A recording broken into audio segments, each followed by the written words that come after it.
Okay, so this is the last part of part three, the Renaissance, circa 1400 through 1600. So the Northern Renaissance, 1500 to 1600.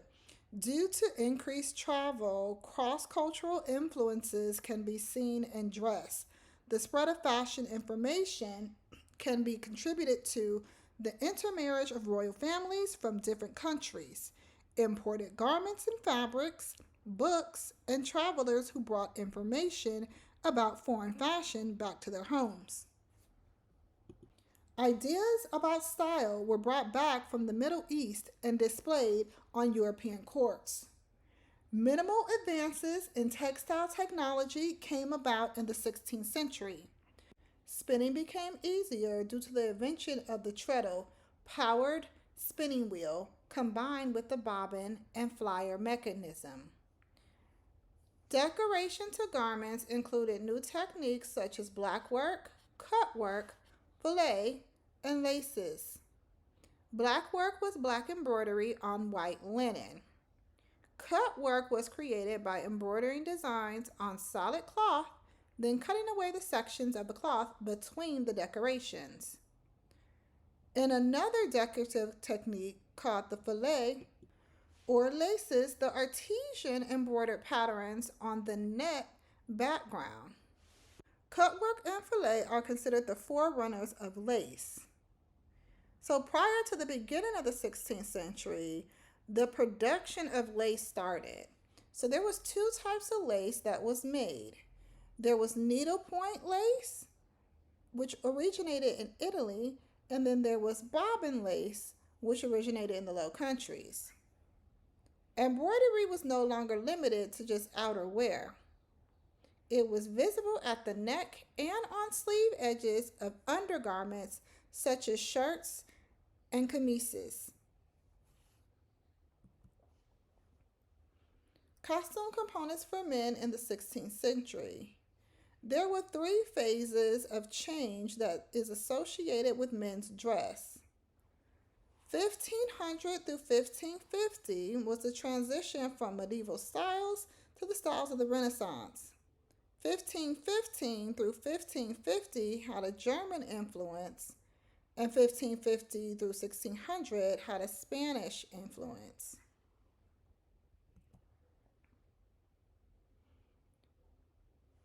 Shirts were made of white linen.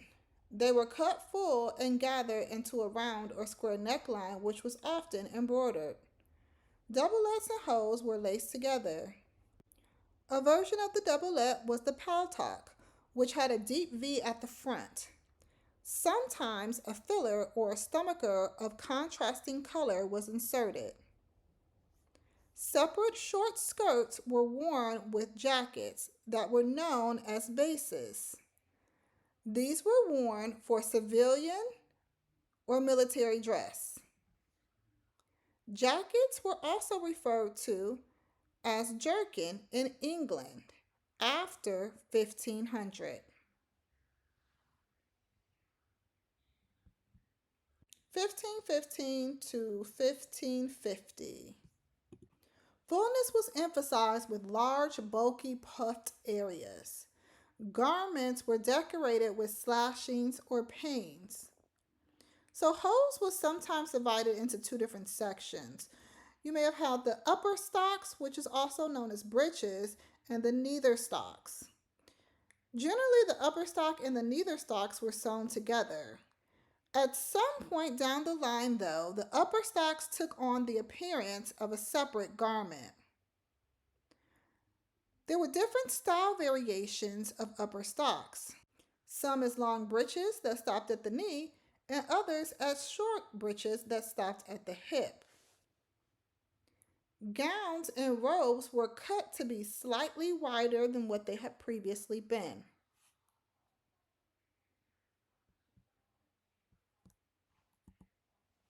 1550 to 1600. The shoulder width of garments decreased, while the width in the hip area increased. A new clothing combination arose. This combination consisted of the upper and neither hose, evolving into a large padded breech called the trunk hose. The trunk hose was joined to the neither or the lower stocks and came in several different shapes. Trunk hoses were also heavily padded with a bombast, which was a stuffing. The ruff evolved from the collared shirt as an individual item of costume. The ruff became one of the most characteristic features of costume during the second half of the 16th century.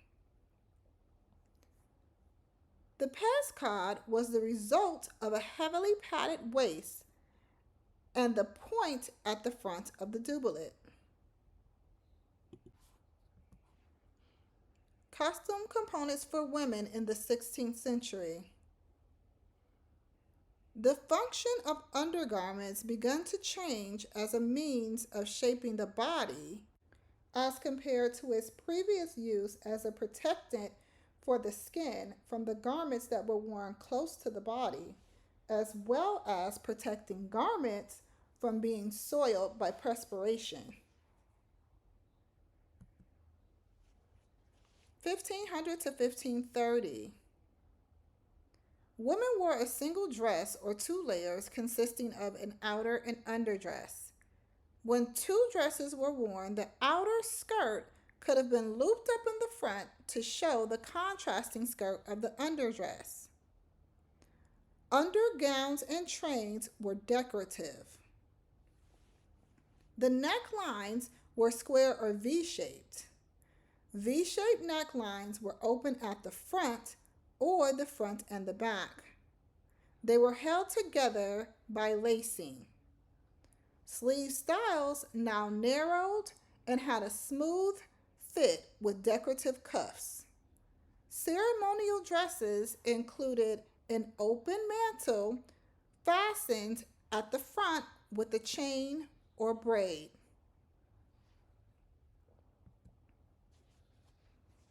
Germany 1530 through 1574. Regional differences in dress could be seen in the German woman's attire during the first half of the century. Softly gathered skirts were joined with closely fitted bodices. These bodices were elaborately decorated or embroidered. Low or square necklines were in style.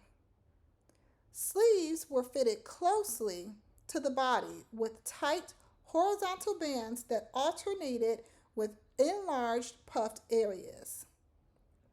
Cuffs were extended into a point over the wrist. An important status symbol was gold chains that were worn with dog collars.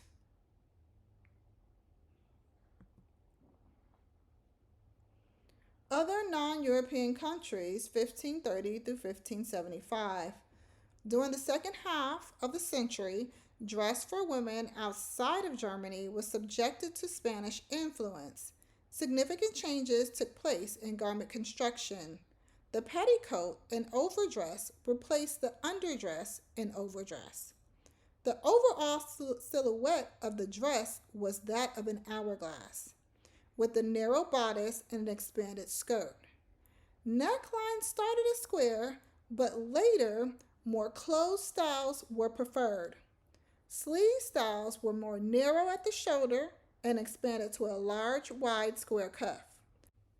Sleeves decorations included cutting and panning with decorative fabrics and attaching the panes with aiguillettes, which were small, jeweled metal points. Skirts needed support to achieve the desired rigidity of the line. The Spanish farthingale provided that support with its whalebone, cane, or steel hoop construction. Skirt shape became more wider at the hip. A padded roll replaced the cone-shaped Spanish farthingale. This padded roll, called a bum roll by the English, was also used to enhance the skirt width below the waist. In order to provide additional support, a variation of the farthingale was made. This variation was called the French farthingale. This wheeled style was specific to Northern Europeans. Ruffs grew to enormous widths with the required support of a frame called the sportasse or by starching. Conch was a floor-length cape-like garment worn over the shoulders and attached at the back in a wing-like shape that stood up at the back of the neck, much like a collar.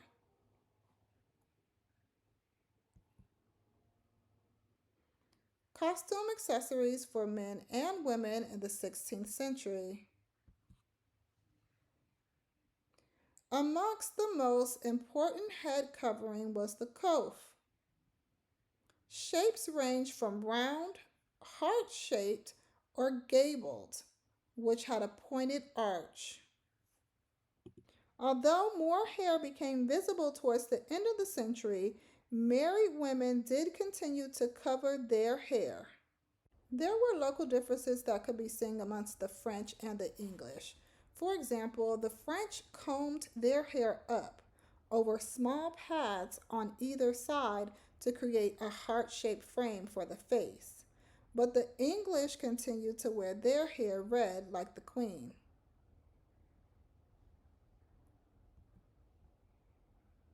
Both men and women wore similar style shoes. However, men's styles tended to be more exaggerated. Square toe shoes were popular amongst men. Because shoes had gotten so wide, there was a law that was put into place to limit the width to 6 inches. Some shoes were referred to as duck bills because their shape resembled the bill of a duck. Mules and high heel shoes were worn by both men and women. High heels emerged during the 1570s with a heel height of approximately 1.5 inches. Women wore low-cut slippers. Other accessories. Jewelry was heavily worn by royalty and the wealthy during the first half of the century.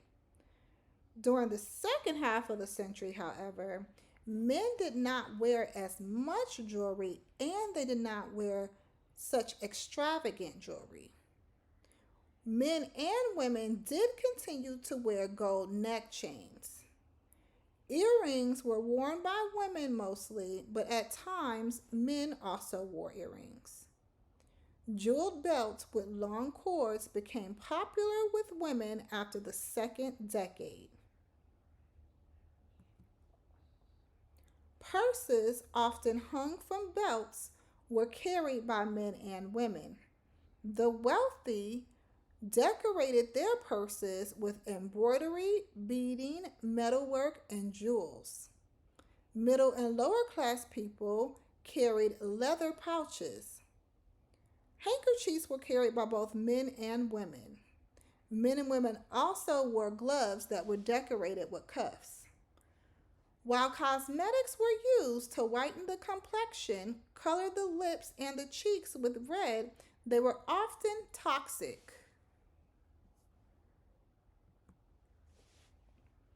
Costume for children during the 16th century. Young boys and girls until age 5 or 6 wore skirts, at which time their attire changed to that of adults. Royal children wore costly silks that were made into heavy velvets and brocades.